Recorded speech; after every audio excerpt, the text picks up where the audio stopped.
इस संसार में जितने भी नाते हैं वो भगवान से रखिए। भगवान से जब आप अपना नाता रखेंगे तो भगवान फिर जिसको एक बार पकड़ते हैं दोबारा छोड़ते नहीं है। हमको अगर अपना बंधन नहीं रखना है, संबंध नहीं रखना है, तो भगवान से रखना चाहिए।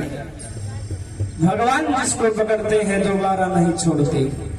और यह जो हमको मानव जीवन मिला है या उसी लिए मिला है कि हम भगवान से संबंध रखते हुए भगवान के भजन को करें। हमने वादा भी भगवान से ही किया था कि जब हम जाएंगे तो प्रभु आपका ही भजन करेंगे, और यहाँ पर आने के बाद हम छोड़ देते हैं।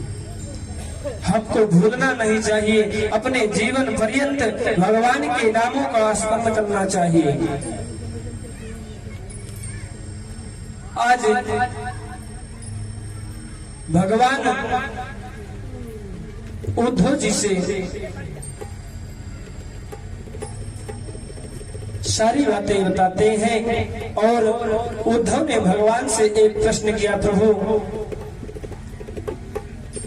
अब धीरे धीरे करके प्रभु आप जब इस धराधाम से चले जाएंगे नाथ, तो इस धराधाम पर महाराज यह द्वापर समाप्त हो जाएगा, कलिकाल आवेगा, और महाराज आपको हम प्राप्त कैसे करें? हमको अगर आपसे मिलना हो, आपको प्राप्त करना हो नाथ, तो कैसे आपको प्राप्त करें प्रभु? तो भगवान से जब उद्धव ने कहा तो भगवान ने बताया, अगर हमको प्राप्त करना है उद्धव, व्रतानि यज्ञ छंदांसि तीर्थानि नियमायमा यथा वरुन्धे सत्संग सर्वसांगापहोमिमा। भगवान बताते हैं कि हमको प्राप्त करने के उद्धव कई मार्ग बताए गए हैं। हम योग से मिलते हैं, हम सांख्य से मिलते हैं, व्रतानि यज्ञ छंदांसि तीर्थांसि नियमायमा, यम से मिलते हैं, नियम से मिलते हैं, स्वाध्याय से मिलते हैं, तप से मिलते हैं, त्याग से मिलते हैं। यथा वरुन्धे सत्संग सर्व संगापहोमिमाम। और मुझे अगर प्राप्ति करने का सरल साधन कोई है तो वह भगवान का सत्संग है, भगवान की कथा है। भगवान अपनी इस कथा में यह जो भागवत महापुराण की कथा है, भगवान मानो आकर के इसमें विराजमान है। भगवान आज अनेकों प्रकार के साधन उद्धव को बताते हैं और उद्धव से कहते हैं हमको प्राप्त करने के लिए इन्हीं साधनों को करना चाहिए। उद्धव अगर तुम्हें हमको प्राप्त करना है तो तुम इन साधनों को करो। इस प्रकार से भगवान ने उद्धव को समझाया और हर्षोपाख्यान की कथा को भगवान सुनाते हैं। सत्यम रजस्तम इति गुणा बुद्धेरचात्मनः सत्त्वेनाप्यतमोहन्या सत्वं सत्त्वेन च हि। भगवान मानो बताना चाहते हैं कि इस संसार में महाराज सिर्फ सत्य ही सब कुछ है। सत्य प्रतम सत्य प्रियम च सत्यम सत्यश्च योनिम निहितम च सत्ये सत्यस्य सत्यम नैत सत्य नेत्रम सत्यात्मकं तां सरलम प्रपन्नः। इस संसार में सब कुछ सत्य ही है, इसलिए भगवान सत्य नारायण है। भगवान जो सत्य का पालन करते हैं उसको शीघ्र प्राप्त होते हैं। आज उद्धव जी भगवान के इस दिव्य ज्ञान को सुनकर के धन्य धन्य हुए और कहे प्रभु हमको क्या करना चाहिए, हम क्या करें? भगवान ने आज उपाय बताया। उद्धव जी भगवान से विदा मांगते हैं, प्रभु अब हम चलना चाहते हैं, आप अपने धराधाम को चले जाएंगे नाथ, तो हम क्या करेंगे? हमको अभिमान होता है, भगवान हमारे अभिमान को समाप्त करते हैं। अपने शरीर का कभी अभिमान नहीं होना चाहिए, धन का अभिमान नहीं होना चाहिए। गरुड़ जी को एक बार अभिमान था, भगवान ने गरुड़ का अभिमान समाप्त किया। भगवान के सामने गरुड़ पहुंचे, वैकुंठ में भगवान को गरुड़ को देखकर हंसी आ गई। भगवान जब हंसे तो गरुड़ ने कहा, प्रभु आप क्यों हंस रहे हैं? भगवान ने बताया, गरुड़ मैं एक स्वप्न देख रहा हूं और वह हकीकत होने वाला है। भगवान ने आज बताया, गरुड़ अभी कुछ ही समय में तुम्हारे पुत्र की मृत्यु होने वाली है। आज गरुड़ जी को क्रोध आ गया, अभिमान भी था। गरुड़ जी मानो बताना चाहते हैं कि प्रभु आप हमारे सामर्थ्य को नहीं जानते हैं। भगवान कहते हैं हम तो सब जानते हैं, इसीलिए तो हंसे। गरुड़ जी ने कहा, प्रभु हमारे पुत्र की मृत्यु है और आप हंस रहे हो। भगवान ने कहा, गरुड़ यही तो हमारी लीला है। गरुड़ जी कहे कि आज मैं ब्रह्मा जी की लेखनी को असत्य साबित करने वाला हूँ प्रभु। अगर आज मेरे पुत्र की मृत्यु है तो आज ब्रह्मा की वह लेखनी भी असत्य हो जाएगी, क्योंकि हम अपने पुत्र को मरने नहीं देंगे। इस प्रकार से गरुड़ कह करके महाराज अपने पुत्र को लेकर के भागे कि मैं आज अपने पुत्र को वहां ले जाऊंगा जहां ब्रह्मा की भी गति न हो, जहां सूर्य न पहुंच पाते हो।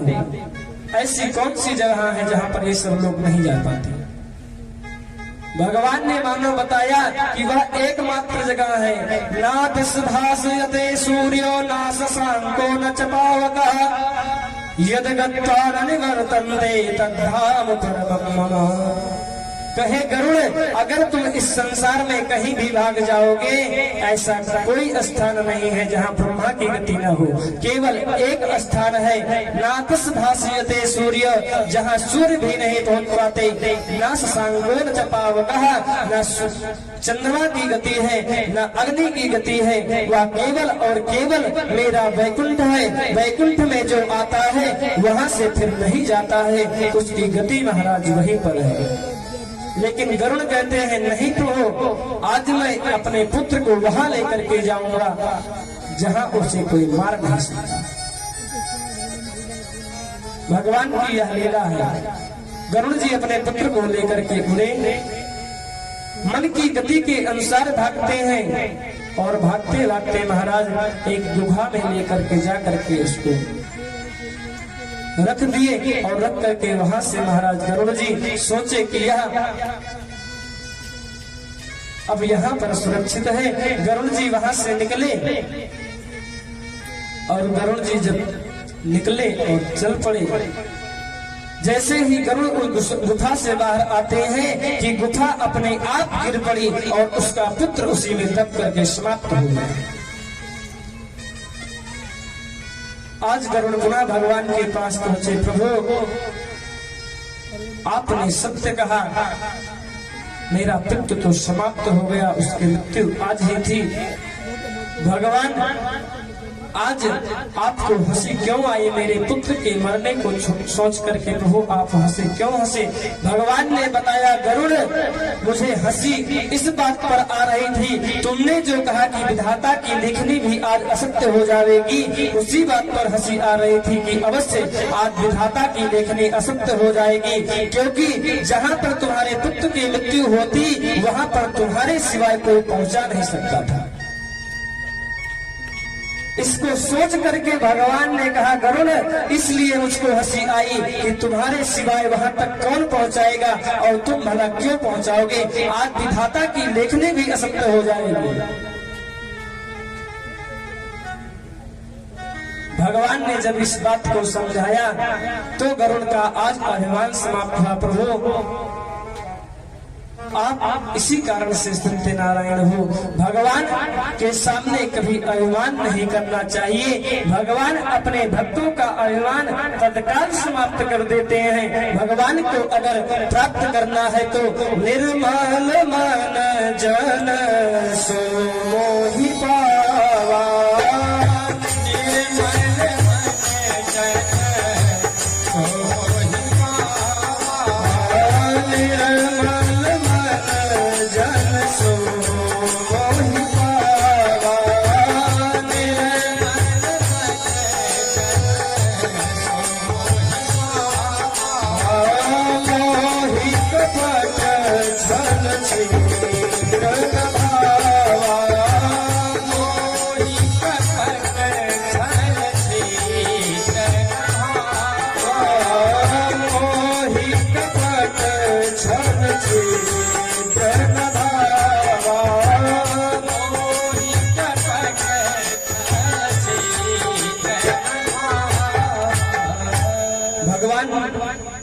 निर्मल मन से मिलते हैं। उद्धव जी को आज भगवान ने बताया कि उद्धव अब तुम बद्री का धाम हो जाओ, वहीं पर जा करके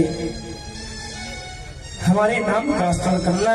आज उद्धव जी भगवान को प्रणाम किए और प्रणाम करके उद्धव जी महाराज चलने लगे। विद्यावितो मोह महांधकारो या आश्रितो में तो सन्निधानात्। भगवान को छोड़ करके आज उद्धव जी उनको प्रणाम करके बद्री विशाला बनी बोल गए। अब यदुवंशियों के संहार का समय आया। यदुवंशी महाराज यमुना के उसी तट पर जहाँ पर वह मूसल्स के रगड़ने से महाराज जो एल नाम का घास उगा हुआ था, वहीं पर पहुंच करके सभी लोग खूब मदिरा का पान किए और मदिरा पान करके महाराज उन्मत्त के घास आपस में लड़ने झगड़ने लगे और झगड़ने लगे तो आपस में ही उसी घास को महाराज उखा करके युद्ध करने लगे और उस घास को लेकर के एक तीर सूर्य को मारने लगे। महाराज दो चार को छोड़ करके सारे यदुवंशी 56 करोड़ यदुवंशी थे और सब समाप्त हो गए। आज भगवान का वह समय आया और भगवान भी इस धराधाम से जाने का उनका समय आया। भगवान भी चलना चाहते हैं। देवताओं ने आकर के भगवान से कहा, भगवान अब आपकी सारी लीलाएं समाप्त हो गई हैं, अब आपको अपने धाम चलना चाहिए। देवताओं ने आकर के भगवान से प्रार्थना की कि प्रभु अब आप वैकुंठ को चले। माँ भय जरे तम उत्तिष्ठ काम एसृकितो हि मे यही तम मदन ज्ञाता स्वर्गम शोकिना पदम। देवता आकर के भगवान से कहे, भगवान आज बलदाऊ भैया अपने आप को ध्यान करके ले जा करके श्री शेषावतार भगवान से बलदाऊ भैया अपने शरीर के प्राण को खींच करके ले जा करके शेषावतार को मिला दिए। बोलिए श्री बलदाऊ भैया की जय।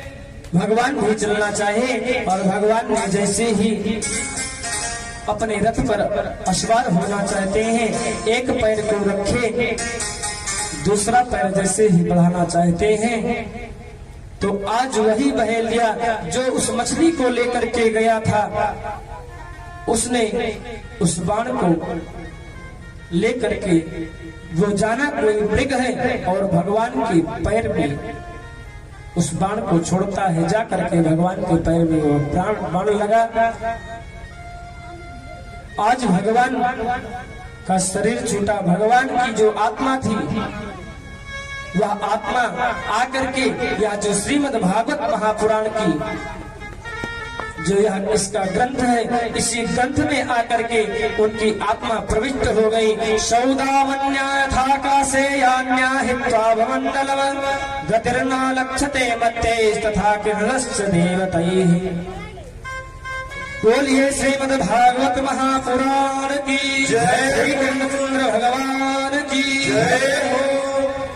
इस प्रकार से भगवान आकर के इस भागवत में प्रविष्ट हो गए। आगे की कथा में द्वादश स्कंद की कथा भगवान सुखदेव पुनः सुनाते हैं। कहते हैं कि आगे की कथा में कुछ समय पश्चात कलयुग आता है। कलयुग के आने का समय हुआ। दाम्पत्ये धीरुचिर हेतुर्माया व्यवहारिके स्त्री ते पुष्टे चहिरातिर पुत्रस्ते सूत्र में वही। आज बताना चाहते हैं भगवान सुखदेव इस कलिकाल में भी भगवान का अवतार होता है। परीक्षित संभल देश में मुरादाबाद जिले में जो संभल नाम का ग्राम है, तहसील है, उसमें महाराज विष्णुयश नाम के ब्राह्मण के यहाँ भगवान कल्की का अवतार होगा। संभल ग्राम मुख्यस्य ब्राह्मणस्य महात्मनः भवने विष्णुयशा कल्की प्रादुर्भविष्यति। आज सुखदेव भगवान ने परीक्षित से बताया, परीक्षित भगवान कल्की का अवतार जब इस धराधाम पर बहुत अत्याचार हो जाएगा तो भगवान उस अत्याचार को समाप्त करने के लिए पुनः कल्की का अवतार धारण करेंगे। और पुनः ये अनंत भगवान की लीलाएं हैं और भगवान की अनंत कथाएं हैं। 7 दिनों में अगर हम भगवान की कथा को सोचे कि कह लें तो श्रीमद् भागवत महापुराण की कथा अगर साल भर महाराज गाई जाए तब भी पूरी नहीं हो सकती। भगवान की कथा पहली बात तो कोई पूर्ण कर ही नहीं सकता। भगवान की कथा को सिर्फ विराम कर सकते हैं। भगवान की कथा महाराज सूत जी महाराज ने 1000 वर्ष तक लगातार सुनाया, उसके बाद कोई नहीं समाप्त हुई। तो भगवान की कथा भगवान सुखदेव परीक्षित से बताते हैं। इस प्रकार से भगवान हर युग में उनका अवतार होता रहता है और भगवान अनेकों रूपों को धारण करके अनंत हरि कथा अनंता भगवान अवतार लेते रहते हैं। और भगवान अपने भक्तों के लिए विप्रधेर सुर संहित लीन मनोज अवतार, भगवान इन सभी के लिए जब पर इन पर कोई आपत्ति आती है, विपत्ति आती है तो भगवान अवतार ग्रहण करे, अपने भक्तों को संभालते हैं और अपने भक्तों के कष्टों को दूर करते हैं। केवल भक्त ही भगवान को याद करना नहीं चाहते हैं।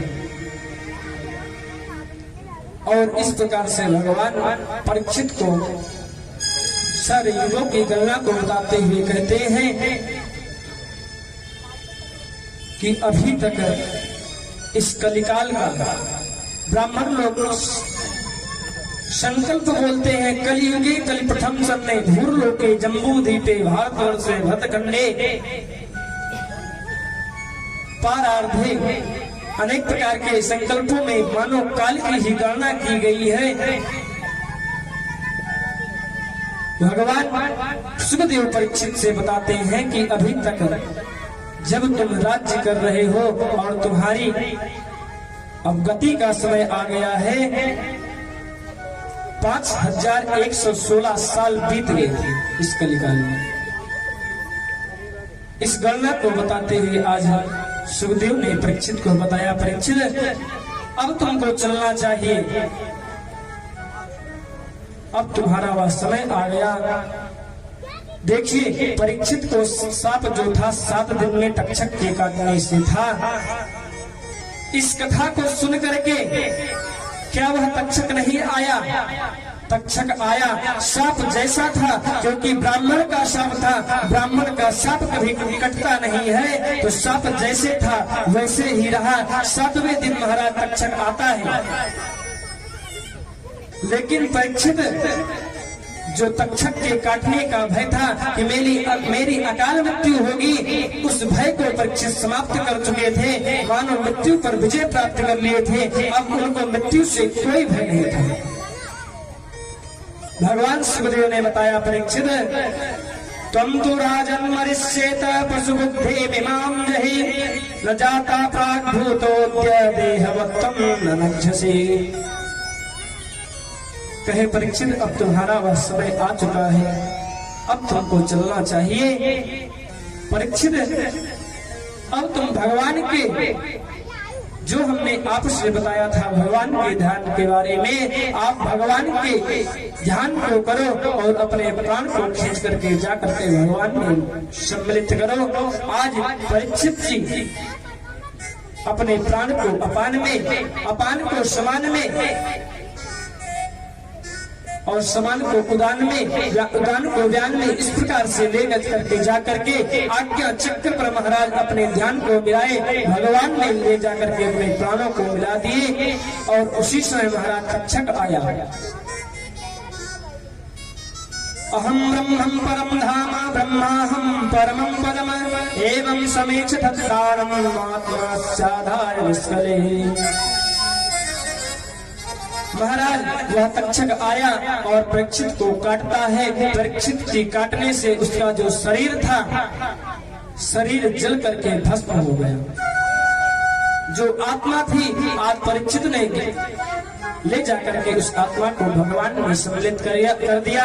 बोलिए श्रीमद् भागवत महापुराण की जय, सप्ताह ज्ञान यज्ञ की जय। आज परीक्षित का देह समाप्त हुआ। हम इस व्यासपीठ से आप लोगों को बहुत बहुत धन्यवाद देते हैं। देखिए, 3 प्रकार के श्रोता बताए गए हैं।